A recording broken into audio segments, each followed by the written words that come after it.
কে কেন্দ্র করে ঠাকুরগাঁও, পঞ্চগড় এবং দিনাজপুরের আংশিক এলাকার মানুষ নানাভাবে বঞ্চিত রয়েছে। আমাদের এলাকা থেকে একটু জটিল চিকিৎসার প্রয়োজন হলেই আমাদের সবাইকে রংপুর নচেত ঢাকার দিকে ধাবিত হতে হয়।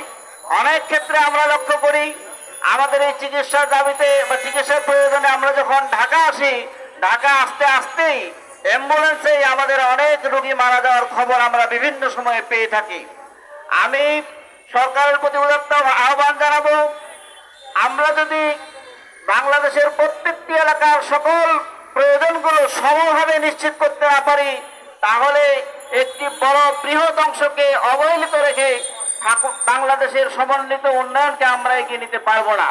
সরকারের প্রতি উদাত্ত আহ্বান জানাবো, উত্তরবঙ্গের বিশেষ আমাদের ঠাকুরগাঁও, পঞ্চগড়, দিনাজপুর এবং নীলফামারীর অংশ বিশেষ মানুষের জন্য প্রায় 40-50 লক্ষ মানুষের জন্য আজকে আমরা যে দাবিতে এখানে দাঁড়িয়েছি, মানববন্ধনে দাঁড়িয়েছি, সেই চীনের প্রস্তাবিত 1000 শয্যা বিশিষ্ট হাসপাতালটি ঠাকুরগাঁয়ে নির্মাণ করার জন্য সরকার, স্বাস্থ্য মন্ত্রণালয়, বিভাগীয় কমিশনার এবং জেলা প্রশাসক মহোদয় সহ সংশ্লিষ্ট সবাই যথাযথ উদ্যোগ গ্রহণ করবেন এই আশা রেখে আমি আমার সংক্ষিপ্ত কথা শেষ করছি।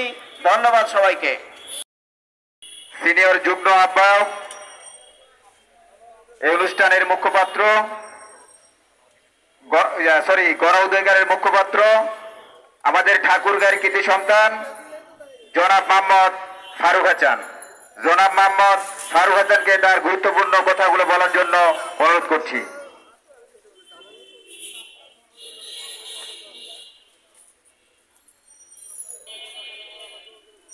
বিসমিল্লাহির রহমানির রহিম।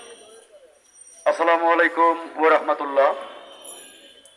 আজকে ঠাকুরগাঁওবাসী কর্তৃক আয়োজিত এই মানববন্ধন থেকে আমরা সুনির্দিষ্ট একটি দাবি সরকারের প্রতি জানাবো। তো আজকের এই মানববন্ধনে আমরা যারা উপস্থিত হয়েছি সকলকে সালাম এবং শুভেচ্ছা। আমাদের পরিচয় একটাই, আমরা ঠাকুরগাঁওবাসী। কে কোন দলের, কোন মতের, কোন আদর্শের সেটা বিবেচ্য বিষয় নয়। আমরা আমাদের ঠাকুরগাঁও অঞ্চল থেকে এখানে একত্রিত হয়েছি, এটাই মুখ্য বিষয়।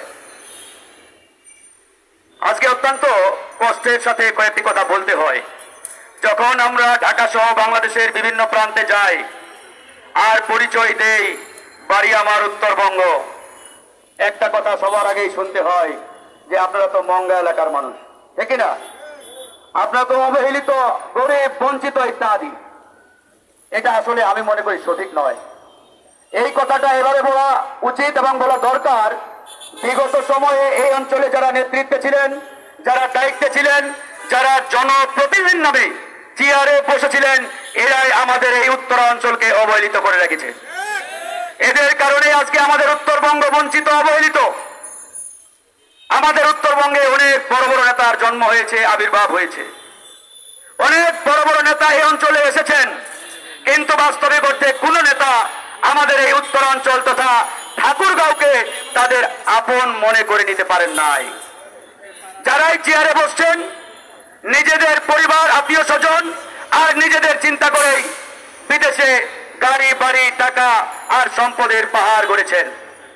আর আমাদের ঠাকুরগাঁও, পঞ্চগড়, নীলফামারী, কুড়িগ্রাম তথা উত্তরবঙ্গ বারবার অবহেলিত আর বঞ্চনার শিকার হয়ে আসছে। আজকে আমরা এখানে দাঁড়িয়েছি, ইতিমধ্যে চীন সরকারের সাথে বাংলাদেশ সরকারের একটি চুক্তি হয়েছে। এই চুক্তির মাধ্যমে চাইনা বাংলাদেশ ফ্রেন্ডশিপ 3টি হসপিটাল বাংলাদেশে হবে। এই 3টি হসপিটালের মধ্যে একটি আমাদের উত্তরবঙ্গ তথা রংপুর অঞ্চলে হওয়ার জন্য ইতিমধ্যে সিদ্ধান্ত হয়েছে।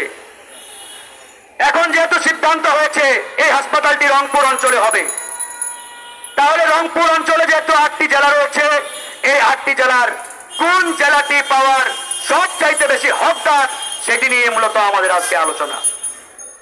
আজকে যদি আমরা রংপুর জেলার কথাই বলি, রংপুর জেলায় ইতিমধ্যে একটি মেডিকেল কলেজ হাসপাতাল রয়েছে এবং রংপুর অঞ্চলের সবচাইতে বেশি হাসপাতাল রংপুর জেলা এবং রংপুর শহরের মধ্যে রয়েছে। তারপরে আমাদের নীলফামারী জেলায় একটি মেডিকেল রয়েছে, তার পাশে দিনাজপুর জেলা, সেখানেও মেডিকেল কলেজ এবং হাসপাতাল রয়েছে। বাকি থাকলো আমাদের পঞ্চগড়, ঠাকুরগাঁও। ঠাকুরগাঁও হচ্ছে এমন একটা জায়গা, সেটা একটা সেন্টার পয়েন্ট। আমাদের ঠাকুরগাঁও জেলায় প্রায় 16 লক্ষ মানুষ বসবাস করে। তার পাশেই পঞ্চগড় জেলা, সেখানে প্রায় 12 লক্ষ মানুষ বসবাস করে। এবং আমাদের ঠাকুরগাঁও জেলার পূর্ব এবং দক্ষিণ পাশে আমাদের দিনাজপুরের প্রায় 4টি উপজেলা, সেই 4টি উপজেলাতে 12 লক্ষ মানুষের বসবাস। সব মিলিয়ে আমরা হিসাব করে দেখেছি প্রায় 45 থেকে 50 লক্ষ মানুষের সেন্টার পয়েন্ট হচ্ছে আমাদের ঠাকুরগাঁও।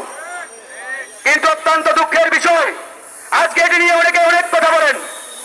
আজকে ঠাকুরগাঁও এবং পঞ্চগড়ের মানুষ, এমনও অসংখ্য মানুষ আছে যারা তাদের পরিবারের কোনো সদস্য অসুস্থ হলে ঢাকায় এনে কিংবা রংপুর শহরে এনেও ট্রিটমেন্ট করানোর মতো সক্ষমতা নেই। এই মানুষগুলোর কথা চিন্তা করে আমরা এই সরকারকে এর আগেও জানিয়েছি, ইতিমধ্যে মানববন্ধন হচ্ছে, বিক্ষোভ হচ্ছে। আমরা পরিষ্কারভাবে বলছি, ঠাকুরগাঁয়ে যদি এই হাসপাতালটি করা